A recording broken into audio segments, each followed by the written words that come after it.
गिरिराज किशोरी। तेरे समान कोई उपकारी नहीं है। जो मेरे भगवान की कथा को प्रकट करवाता है वो संसार में सबसे प्रिय मेरा होता है, और जो मेरे भगवान की कथा को नहीं सुनता है उससे बड़ा कोई दुश्मन मेरा नहीं होता। ये भी लिखा है, जो ना मेरे राम का सो ना मेरे काम का। माता सती इतना प्रेम करने वाली थी, पर माता सती को कह दिया, सती तेने मेरे भगवान की कथा को नहीं सुना, इसलिए तू मेरी पत्नी के बाएं अंग में रहने के अधिकारी नहीं है। तेने पाप भी कर दिया और मेरे भगवान की कथा नहीं सुनी। इसलिए उमा कहूं मैं अनुभव अपना, सत हरि भजन जगत सब सपना। सुनऊ उमा ते लोग अबागी, हरि तजी हो ये विषय अनुरागी।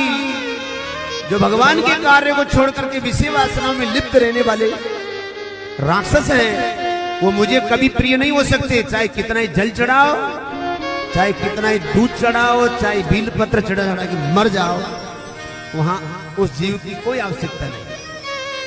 इसलिए भगवान की कथा जन्म जन्म की मिटा देती है बेटा। कितने हजार लाखों जन्म इस जीवात्मा ने शरीर बदल बदल करके बेचारी ने एक सुंदर शरीर प्राप्त किया। कितने जन्म बदल लिए हमें क्या बता। हम तो पुराणों के आधार से सुन रहे हैं कि हमने 83,90,999 माने 84 लाख में एक कम। इतने बार ये शरीर बदलते बदलते ये बेचारा जीव इस मनुष्य शरीर में आया, और इस शरीर में आकर के इसको मोक्ष द्वारा मिलने वाला है। इसी शरीर से परमात्मा तक पहुंच सकता जीव, और कोई शरीर की आवश्यकता नहीं। परंतु इस भागवत कथा में तो एक हाथी का भी नाम आया है। हाथी ने भगवान को प्राप्त कर लिया है? शरीर ये सबसे सुंदर है, इसलिए भगवान ने खुद कहा, सब मम प्रिय सब मम उपजाए, सबसे अधिक मनुज मोहि भाए।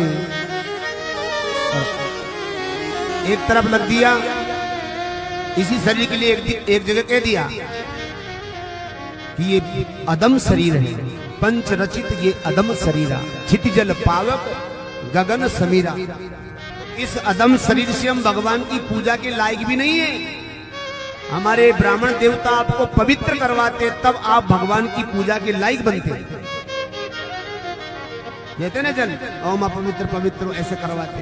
क्यों करवाते? क्योंकि शरीर अपवित्र है, हर रोम से बदबू आती है, हर जगह से बदबू है शरीर में।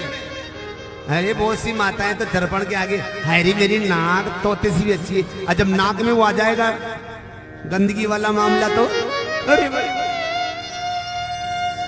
शरीर का प्रत्येक अंग बदबूदार है, इसलिए शरीर अदम है।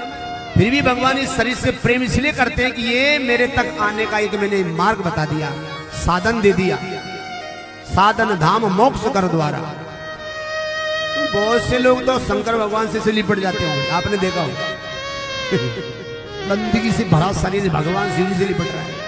डूब के मर जाना चाहिए पानी में, कौन महाराज बताते आप। बहुत सी माता भी लिपट जाती है।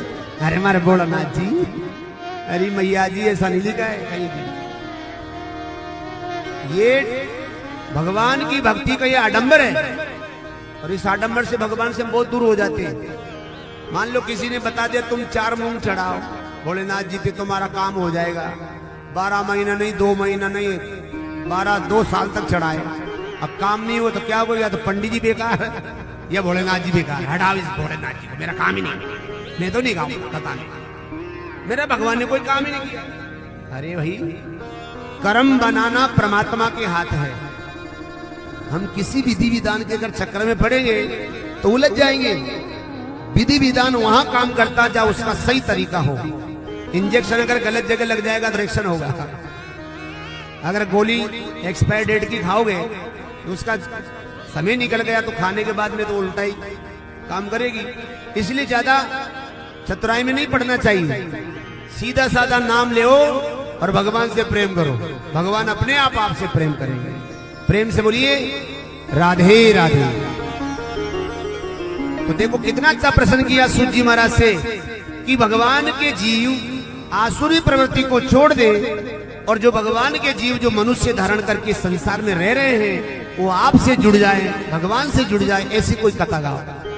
तो सूत जी ने कहा एक ही कथा है जो भक्ति से, ज्ञान से, वैराग्य से तृप्त कर देती है, वो है भागवत कथा।